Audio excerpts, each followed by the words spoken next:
Good afternoon बच्चों। तो आज हम लोग फिजिक्स में पढ़ने वाले हैं एक बहुत ही महत्वपूर्ण टॉपिक, आभासी गहराई। आभासी गहराई का पर हम लोग चर्चा करेंगे। आभासी गहराई, अपरेंट डेप्थ के बारे में हम लोग जानेंगे। आभासी गहराई का मतलब क्या होता है बेटा? आभासी गहराई, गहराई क्या होता है?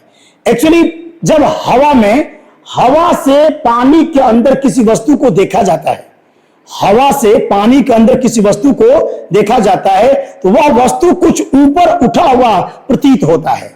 माने एग्जैक्टली अगर वस्तु हवा के अंदर, अगर वस्तु एग्जैक्टली ऊपर है तो आपको दिखाई देगा आई पर। यानी हवा से अगर पानी के अंदर किसी वस्तु को देखा जाए तो उसकी गहराई कम प्रतीत होती है। वो रहेगा 10 मीटर की गहराई पर, लेकिन आपको दिखाई देगा, हो सकता है कि 10 मीटर से कम 8 मीटर की गहराई पर आपको दिखाई दे। ऐसा क्यों होता है? तो मछली, मान लीजिए कि पानी के अंदर कोई मछली वह ऊपर स्थित है, लेकिन आपको दिखाई देगी कहां पर? आई पर। इसीलिए देखो बच्चा, अगर गहरे जो तालाब होते हैं, हवा से किसी गहरे तालाब को देखोगे तो आपको ऐसा लगेगा कि तालाब की गहराई नहीं, बहुत कम गहरा है, छिछला है, सैलो है। लेकिन जब पानी में उतरोगे तब पता चलेगा कि तो बहुत खतरनाक हो गया, ये बहुत ज्यादा गहरा है। तो गहरे जो तालाब होते हैं वो छिछला दिखाई देता है, वह सैलो दिखाई देता है। ये धोखा हो जाएगा आपके साथ। इसलिए पानी के अंदर अगर हवा से पानी एकदम बिल्कुल साफ है, अब मछली को देख रहे हो तो एक मछली एकदम नजदीक है, एकदम पकड़ लेंगे आप, लेकिन आप उसको पकड़ नहीं पाओगे क्योंकि मछली रहेगी ऊपर और दिखाई देगी आई पर। तो ऐसा क्यों होता है? और अगर मान लो कि अगर हमको वास्तविक गहराई दिया है तो आभासी कैसे निकालेंगे, या आभासी दिया है तो वास्तविक कैसे निकालेंगे, इन सब पर चर्चा हम लोग करने वाले हैं। ठीक है बच्चों, आज सही बच्चों का राजेश सर यूट्यूब चैनल पर आप सबका स्वागत है। Study time with Rajesh sir YouTube channel को सब्सक्राइब कीजिए और मन लगा के पढ़िए। तो चलिए इसको समझ लेते हैं, ध्यान से समझते हैं क्या है ये। तो मान लीजिए कि ये है बेटा जेड और जेड डैश, एक अपवर्तक पृष्ठ है। अपवर्तक पृष्ठ का मतलब दो माध्यमों को क्या करेगा? अलग करेगा। तो मान लीजिए कि ऊपर का माध्यम क्या है? हवा ले लेते हैं, और नीचे का माध्यम क्या बेटा? पानी है। ये रहा वाटर, मान लेते हैं कि पानी है, ठीक है। और देखा जाए कि अगर हवा से पानी के अंदर किसी वस्तु को हम देखते हैं तो क्या होगा? ठीक है बेटा, मान लो कि एक वस्तु, एक मछली बिंदु ओ पर स्थित है। अगर मछली है ऊपर तो आपको ऊपर दिखाई नहीं देगी, वो कुछ ऊपर उठा हुआ दिखाई देता है। ऐसा क्यों होता है? देख लीजिए, इसका डायग्राम बनाएं। एक प्रकाश की किरण एकदम सीधे निकलेगी। जो प्रकाश की किरण अपवर्तक पृष्ठ पर लंबवत गिरेगी, एकदम 90 अंश का, वो सीधे निकल जाएगी। इसलिए कि जो प्रकाश के अपवर्तक पृष्ठ पर लंबवत गिरेगी तो आई का मान 0, तो आर का मान भी 0 होगा। अगर आपतन कोण 0 है तो अपवर्तन कोण का मान भी 0 होगा, वो उससे सीधे निकल जाएगा। और एक प्रकाश की किरण को बेटा मैं तिरछा लेके जाता हूं। देखिए एक प्रकाश की किरण तिरछा गई है, इसका नाम मान लेते हैं OA, और ये क्या है बेटा? OB है। एक प्रकाश की किरण तिरछा जाकर के अपवर्तक पृष्ठ से जाके टकरा जाती है। अब क्या होगा?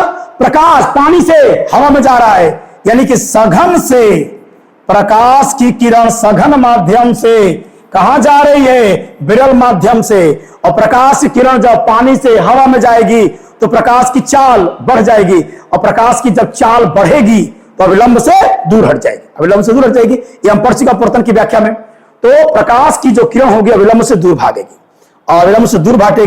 देखते हैं डायग्राम कैसे बनेगा उसका। प्रकाश की किरण जब पानी से हवा में जाएगी, मतलब सघन से विरल में जाएगी, तो अविलंब से दूर हटेगी, तो सीधे ना जाकर के बेटा वह विलंब से दूर भाग जाएगी, ऐसे चली जाएगी। अब इस वाली अपवर्तित किरण को और इस वाली अपवर्तित किरण को देखिए, ये दोनों किरणें आगे नहीं मिल सकती हैं, क्योंकि आगे तो फैलती हुई जा रही हैं। तो इनको क्या करिए? पीछे बढ़ाइए। दोनों अपवर्तित किरणों को पीछे बढ़ाइए, और पीछे बढ़ाने पर ये जा करके वो किरणें कहां पर कट करेंगी? आई पर आकर के कट कर देंगी। तो मछली है ऊपर लेकिन दिखाई देगी आई पर, यानी मछली ऊपर है और दिखाई देगी आई पर। तो इसमें AO क्या है बेटा? अगर AO की बात मैं करूं, AO की बात करूं, देखो तो A से लेके O तक कहा जाएगा वास्तविक गहराई। वास्तविक गहराई, रियल डेप्थ। क्या बेटा? Real depth.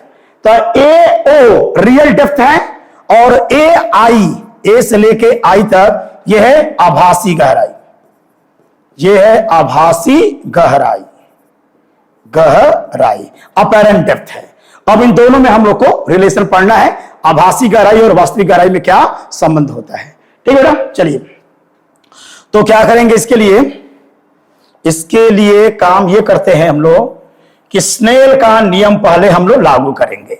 और स्नेल का नियम मुझे लगता है कि आप सभी बच्चों को पता है, स्नेल का नियम, स्नेल का नियम, क्योंकि अपवर्तन में स्नेल का नियम हम लोग लागू कर सकते हैं। और स्नेल ने कहा कि साइन आई बटे साइन आर, साइन आई बटे साइन आर, प्रकाश जा रहा है सघन से, माने पानी से हवा में जा रहा है, तो इसको लिखा जाएगा WNA, from water to air, प्रकाश फ्रॉम वाटर टू एयर, माने प्रकाश पानी से हवा में जा रहा है तो लिखेगा WNA लिखा जाएगा।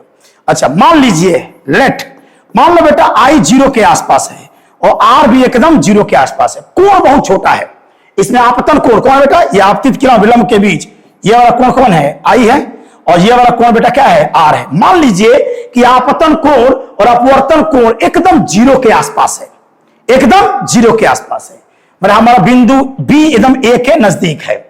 अब क्या होगा?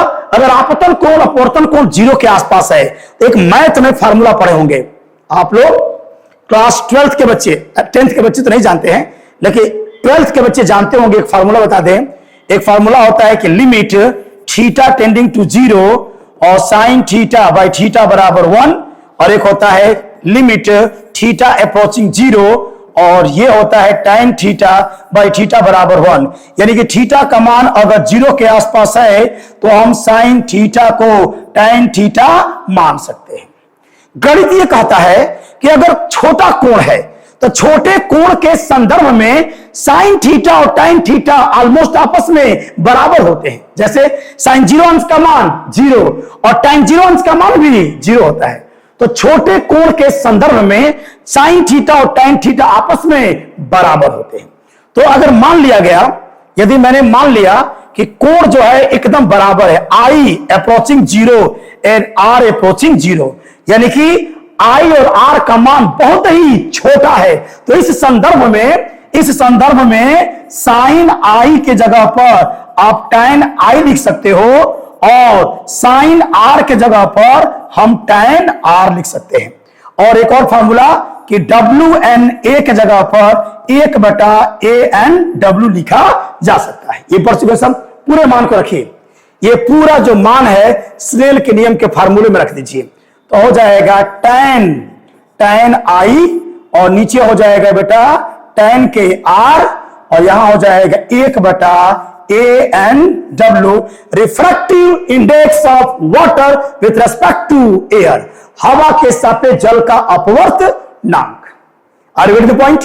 जल्दी बेटा रफ करिए इसको फटाक से, जल्दी से उतार लो, जल्दी से उतार लीजिए। एक खूबसूरत सा डेरिवेशन है आभासी गहराई, और आभासी गहराई पर न्यूमेरिकल्स बहुत ज्यादा आते हैं, तो उस न्यूमेरिकल को समझेंगे, बेहतर न्यूमेरिकल हम लगा लेंगे इसके आभासी गहराई के ऊपर। हो गया? तो tan I upon tan R upon 1/ANW।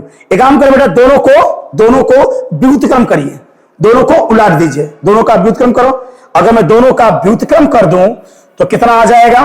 देख लीजिए, अगर दोनों का मैं व्युत्क्रम कर दूं बेटा, इसका व्युत्क्रम करिए दोनों को, तो क्या हो जाएगा? ये पलटो, ये हो जाएगा tan के R और ये हो जाएगा tan के I और बराबर हो जाएगा ANW, यानी कि ANW इक्वल्स के tan के R और नीचे हो जाएगा बेटा tan के I।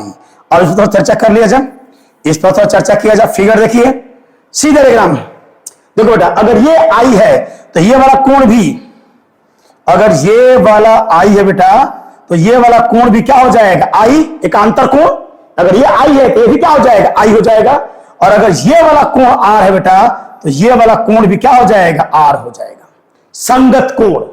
अगर ये R है तो ये भी R होगा, संगत कोण, और अगर ये I है तो ये भी I हो जाएगा एकांतर कोण की सहायता से। अब एक त्रिभुज देखते हैं, अब देखिए त्रिभुज को जरा देखा जाए। एक त्रिभुज को हम देख ले, बढ़िया से यहीं पर दिखा देते हैं आपको, यहीं पर मैं दिखा दूं त्रिभुज को तो क्या होगा। देखिए बेटा, एक त्रिभुज है यहां पर ऐसे बना हुआ है, त्रिभुज का नाम है O, इसका नाम है A और इसका नाम है B। ये कोण कितना है 90 और ये कितना है बेटा I है। ये कितना है I। अच्छा एक और त्रिभुज देखिए, एक और त्रिभुज बना हुआ है, एक और त्रिभुज बना हुआ है, इसका नाम है A, इसका नाम है I और इसका नाम है B। ये है 90 और ये है कोण के R हो जाएगा। अब जरा इस त्रिभुज में, त्रिभुज OAB में tan I का मान निकालिए। इस त्रिभुज में बेटा tan I का मान निकाल दीजिए। tan बराबर क्या होता है, लंब बटा कर्ण, सॉरी लंब बटे आधार। tan बराबर लंब बटे आधार। लंब किसे कहते हैं, जिस कोण को लेते हैं उसके सामने वाली भुजा, यानी I का इस तरह से लिखा जाए, देखो इस तरह समझा देते हैं।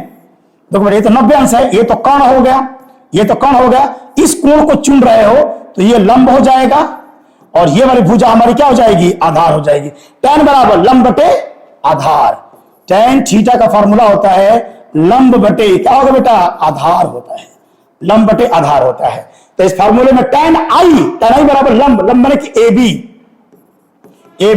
और आधार क्या हो जाएगा AO। मिला बेटा। इस त्रिभुज में, त्रिभुज OAB में, त्रिभुज OAB में अगर मैं tan I निकालूंगा तो tan बराबर लंब बटे आधार। और इस त्रिभुज में अगर निकाल दूं, इस वाले त्रिभुज में अगर मैं tan के R निकाल दूं, tan के R, तो tan बराबर लंब, लंब हो जाएगा AB और आधार हो जाएगा AI। अरे बेटा, तो त्रिभुज, त्रिभुज OAB में tan I का मान निकाल लिया और त्रिभुज IAB में tan R का मान निकाल लिया और रख दीजिए। तो ANW बराबर tan R, त्रिभुज AIB में tan R लंब बटा आधार, यानी कि AB हो गया बेट AB और ये हो जाएगा AI। और नीचे क्या होगा tan I का मान, इस त्रिभुज में tan I बराबर लंब बटे आधार AB और बटा क्या हो जाएगा बेटा AO हो जाएगा। अब हो जाएगा ANW बराबर AB अपॉन AI, ये तो पलट जाएगा, ये हो जाएगा AO और नीचे हो जाएगा AB, कैंसिल। और ये आपका आ गया ANW बराबर AO और बटा AI, यानी कि AO क्या है, AO वास्तविक गहराई। क्या है, वास्तविक गहराई, वास्तविक गहराई, वास्तविक गहराई और बटा क्या होगा बेटा, आभासी गहराई, आभासी गहराई। तो बहुत इंटरेस्टिंग एक डेरिवेशन हो गया। ANW में जल का अपवर्तनांक, जल का अपवर्तनांक, तो जल का अपवर्तनांक बराबर निकल गया हवा के सापेक्ष जल का अपवर्तनांक बराबर वास्तविक गहराई बटा आभासी गहराई। चलिए इस पे छोटा सा न्यूमेरिकल देख लिया जाए, एक छोटा सा न्यूमेरिकल देख लिया जाए। यह डेरिवेशन बहुत इंपॉर्टेंट है। इस डेरिवेशन पे जल का, हवा के सापेक्ष जल का अपवर्तनांक बराबर वास्तविक गहराई बटे आभासी गहराई, इस पे एक न्यूमेरिकल को लगाया जाए। जल्दी से कवर कर लो इसको, ठीक है बेटा। चलिए एक न्यूमेरिकल देख लेते हैं, इस पर एक न्यूमेरिकल देखा जाए। मान लो बेटा, मान लीजिए कि क्वेश्चन दिया जाए कि एक झील है कोई, मान लीजिए एक झील है और पानी के अंदर बेटा एक मछली की वास्तविक गहराई 12 मीटर है। अरे बेटा मछली की वास्तविक गहराई कितना है, 12 मीटर है। 12 मीटर की वास्तविक गहराई है, तो 12 मीटर की गहराई पर एक मछली स्थित है, लेकिन वह मछली कितनी ऊंचाई, मतलब कितनी गहराई पर हमको दिखाई देगी। मतलब अगर मछली की वास्तविक गहराई 12 मीटर है तो वो कितनी गहराई पर दिखाई देगी, मतलब आभासी गहराई हमसे पूछ रहा है। और ये दिया गया है कि जल का अपवर्तनांक कितना बेटा, 4/3 है। तो 12 मीटर की गहराई पर मछली की वास्तविक गहराई 12 मीटर पर है, लेकिन 12 मीटर पर दिखाई नहीं देगी, वो कुछ ऊपर उठी हुई प्रतीत होती है। तो 12 मीटर उसकी वास्तविक गहराई है, तो कितनी गहराई पर मछली दिखाई देगी, या मछली कितना ऊपर उठा हुआ प्रतीत होगा, यह हम निकाल सकते हैं। चलिए तो फार्मूला क्या पढ़े हो, ANW बराबर वास्तविक गहराई, वास्तविक गहराई बटा क्या हो जाएगा, आभासी गहराई। वास्तविक गहराई बटा आभासी गहराई। जल का पूर्णांक दिया है 4/3, वास्तविक गहराई दिया है आपका 12 मीटर, आभासी गहराई निकालना है, माना कि x 4/3 12, x बराबर कितना 9 मीटर, x बराबर 9 मीटर। यानी कि आभासी जो गहराई है, आभासी गहराई कितना होगा बेटा 9 मीटर होगा। मैंने मछली है 12 मीटर पर, लेकिन आपको दिखाई देगी 9 मीटर की गहराई पर।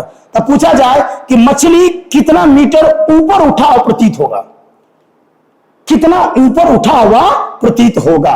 तो डेल्टा x का मान निकाल दे अगर, तो हो जाएगा 12 में से 9 क्या करेंगे, घटा देंगे, कितना हो जाएगा 3 मीटर। 3 मीटर माने वह जो मछली जो है 3 मीटर ऊपर उठी हुई प्रतीत होगी। माने मछली है एग्जैक्टली ऊपर, लेकिन मछली दिखाई देगी कहां पे, आई पर। ओके, इंटरेस्टिंग चीज है। मैंने इसका मतलब कि झील की गहराई अगर 12 मीटर है, मानो झील की गहराई 12 मीटर है, तो दिखाई देगा कि वो 9 मीटर गहरी है। यानी कि गहरे जो तालाब होते हैं वह छिछला दिखाई देते हैं, कम गहराई पर दिखाई देते हैं, और इसका रीजन प्रकाश का अपवर्तन है। इसलिए ऐसा हो रहा है क्योंकि जब प्रकाश हवा से पानी में जाता है तो अविलंब से क्या होता है, दूर हट जाता है। इसी वजह से एक कंफ्यूजन आपको आ रहा है। अब इसमें हम लोग पढ़ेंगे और भी बहुत इंपॉर्टेंट न्यूमेरिकल्स कराएंगे, और भी कुछ बेहतरीन न्यूमेरिकल्स कुछ करा देंगे। कुछ न्यूमेरिकल 12th के बच्चों को ध्यान में रखते हुए करा देंगे, टफ न्यूमेरिकल थोड़ा करा देंगे। और इसके बाद हम लोग पढ़ेंगे इस चैप्टर में मोस्ट इंपॉर्टेंट लेक्चर है क्रांतिक कोण। क्रांतिक कोण, क्रिटिकल एंगल, और प्रकाश का पूर्ण आंतरिक परावर्तन, total internal reflection of the light, and what are the example of the TIR।